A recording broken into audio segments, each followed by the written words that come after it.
ये आकाशवाणी गोरखपुर है। अब आप वेद प्रकाश पाठक से क्षेत्रीय समाचार सुनिए। कोरोना संक्रमण को देखते हुए आपसे अपील है कि लापरवाही न बरतें और इन आसान उपायों का पालन कर सुरक्षित रहें। मास्क लगाएं, 2 गज की सुरक्षित दूरी बनाए रखें, बार बार हाथ धोएं तथा साफ सफाई रखें और टीका जरूर लगवाएं। लोगों को कोविड से संबंधित जानकारी देने और उनके मार्गदर्शन के लिए राष्ट्रीय हेल्पलाइन कार्यरत है।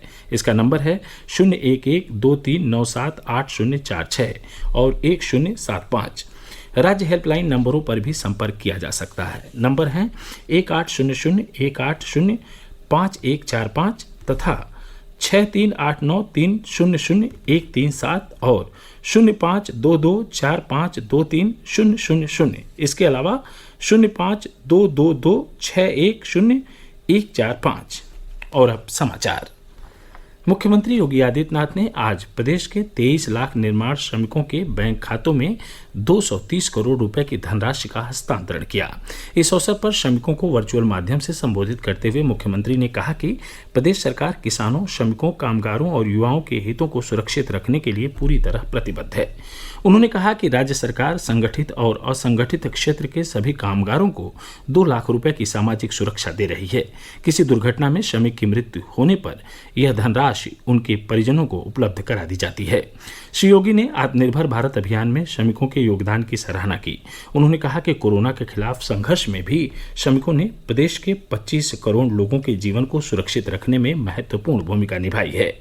राज्य में कोविड के कम होते मामलों पर मुख्यमंत्री ने कहा कि कोरोना संक्रमण कमजोर हुआ है लेकिन समाप्त नहीं हुआ है। इसके लिए कोविड प्रोटोकॉल का अनुपालन जरूरी है। मुख्यमंत्री योगी आदित्यनाथ ने गोरखपुर, वाराणसी और अयोध्या के 4 सामुदायिक स्वास्थ्य केंद्रों को गोद लिया है। उन्होंने गोरखपुर के जंगलकौड़िया और चरगावा सामुदायिक स्वास्थ्य केंद्र, वाराणसी के हाथी बाजार सामुदायिक स्वास्थ्य केंद्र और अयोध्या के मसौदा सामुदायिक स्वास्थ्य केंद्र को गोद लिया। मुख्यमंत्री ने अधिकारियों को निर्देश दिया है कि इन सामुदायिक स्वास्थ्य केंद्रों में सुविधाओं को और सुदृढ़ किया जाए। श्री योगी ने सभी जनप्रतिनिधियों से भी अपील की है कि वे अपने क्षेत्र के कम से कम एक सामुदायिक स्वास्थ्य केंद्र या प्राथमिक स्वास्थ्य केंद्र को गोद लें। प्रदेश में कोविड से स्वस्थ होने की दर बढ़कर 98% हो गई है। दैनिक संक्रमण दर कल 0.2% दर्ज की गई। प्रदेश में कोविड मरीजों की संख्या में लगातार कमी आ रही है। इस समय राज्य में कोरोना के सक्रिय मामले 12,959 रह गए हैं। पिछले 24 घंटों में प्रदेश में 1,706 लोग कोरोना संक्रमण से ठीक हुए हैं, जबकि इस दौरान 709 लोगों में संक्रमण की पुष्टि हुई है। राज्य में कोविड नमूनों की जांच का कार्य निरंतर जारी है।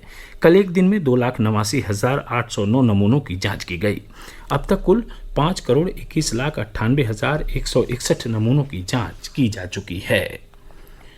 प्रदेश सरकार ने कोविड की स्थिति को देखते हुए विश्वविद्यालयों और महाविद्यालयों की स्नातक और स्नातकोत्तर पाठ्यक्रमों के प्रथम वर्ष और पहले सेमेस्टर के विद्यार्थियों को उत्तीर्ण करने का फैसला किया है।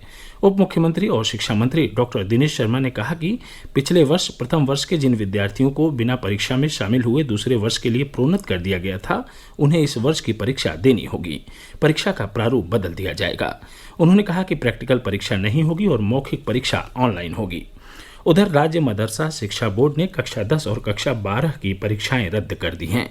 प्रदेश के अल्पसंख्यक कल्याण मंत्री नंद गोपाल गुप्ता नंदी ने बताया कि कोरोना संक्रमण को देखते हुए यह फैसला किया गया है। देश भर में प्रतिदिन कोविड टीके लगाने में उत्तर प्रदेश प्रथम स्थान पर है। राज्य में एक दिन में औसतन 4 लाख से अधिक टीके लगाए जा रहे हैं।